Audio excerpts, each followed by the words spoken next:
One thing to always keep in mind when it comes to trolling is speed is so related to how many fish you catch. And the target speed you want to go can change at different periods of time in the year. When it's cold, typically you want to go slower. When it's warm, you want to go a little bit quicker.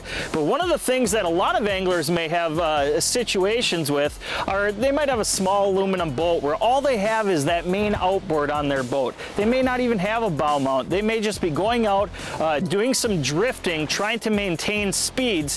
And one of the things you can do no matter what size outboard you have is use that outboard to not only help you steer in a drift troll, but also slow the boat down or speed it up depending on what you need to do.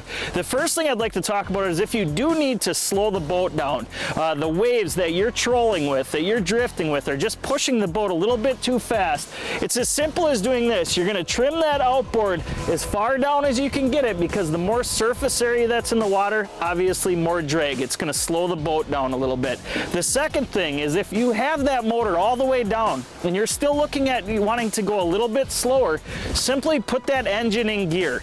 All that's going to do is lock that prop in place, more surface area that's not moving down there, it's not spinning as you're drifting, it's staying stationary, it's going to slow the boat down a little bit more. If the waves aren't pushing you fast enough to what you want to go, the opposite.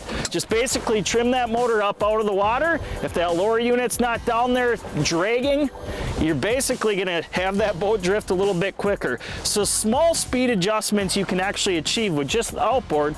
And then of course if you're in a drift, very simply that outboard becomes a rudder on the angle that you're going to drift with the waves. Simply turning it with that outboard all the way down to the right is going to make you drift a little bit to the right, just using it simply as a rudder.